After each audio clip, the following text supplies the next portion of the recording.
बुद्धि विद्या की अधिष्ठात्री देवी मां शारदा को प्रणाम करती हूँ। सम्मानित मंच को प्रणाम करती हूँ। आप सभी की पावन उपस्थिति को प्रणाम करती हूँ। आदरणीय रविशंकर भैया जी ने तो बहुत ज़्यादा बातें कह दी मेरे लिए, और मैं इस परिवार की बिटिया हूँ। जैसा कि आदरणीय डॉक्टर साहब मुझे बहुत स्नेह देते हैं, वही कि आप सभी का प्यार और आशीर्वाद मुझे मिलता रहता है। और मैं एक बात कहना चाहती हूँ, इसमें कोई दो राय नहीं है कि स्त्रियाँ ही स्त्रियों की दुश्मन होती हैं, लेकिन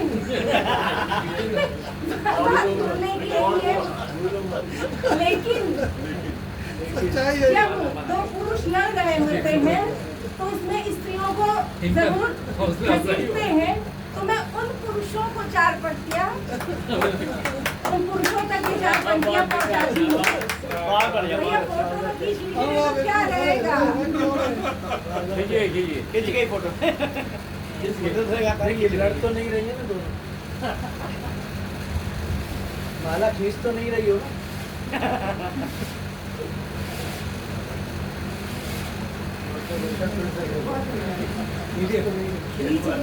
इसका प्रमाण देने के लिए एक और माला क्या बात है। देखा, ये होता है, स्त्रियाँ ही स्त्रियों की खुशियों में शरीक होती हैं। जी बिल्कुल। तो मैं क्या कह रही थी कि स्त्रियाँ की दुश्मन होती है, लेकिन जब दो पुरुष लड़ रहे होते हैं तो बीच में स्त्रियों को घसीट लेते हैं।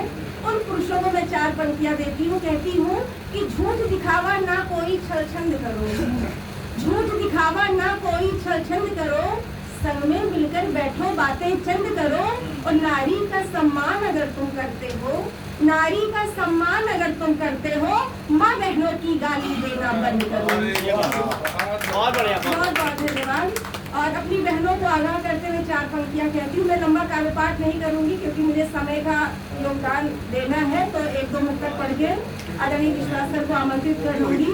कहती हूँ कि करे भ्रमित जो राहें उन पर मत जाना, करे भ्रमित जो राहें उन पर मत जाना, जांच परख कर ही दुनिया को अपनाना, और कदम कदम पर बहुरूपिये मिलेंगे पर, कदम कदम पर बहुरूपिये मिलेंगे पर, कभी किसी के बहकावे में मत आना। जी बहुत धन्यवाद। और चार पंक्तियाँ कहती हूँ कि मन मरुथल में उम्मीदों के पुष्प उगाने पड़ते हैं, मन मरुथल में उम्मीदों के पुष्प उगाने पड़ते हैं, झंझावातों में हिम्मत से दिवस बिताने पड़ते हैं, और दुख का अंत नहीं है प्रतिभा, दुख का अंत नहीं है प्रतिभा, सभी जानते हैं लेकिन, दुख का अंत नहीं है प्रतिभा, सभी जानते हैं लेकिन, जीवन जीने की खातिर कुछ दर्द भुलाने पड़ते हैं। बहुत बहुत धन्यवाद। और अंतिम मुक्तक कहती हूँ कि सोना चांदी हीरे मोती भाते हैं, सोना चांदी हीरे मोती भाते हैं, और धन दौलत को देख सभी ललचाते हैं, सोना चांदी हीरे मोती भाते हैं, धन दौलत को देख सभी ललचाते हैं, पर मेरे मन के मानक थोड़े हैं छोटे, मेरे मन के मानक थोड़े हैं छोटे, गीत गजल गाकर ही खुश हो जाते हैं। जी बहुत बहुत धन्यवाद। और इसी के साथ बड़े ही आदर व सम्मान के साथ आदरणीय विश्वास सर को आमंत्रित करती हूँ, आप आए और अपना करेंगे।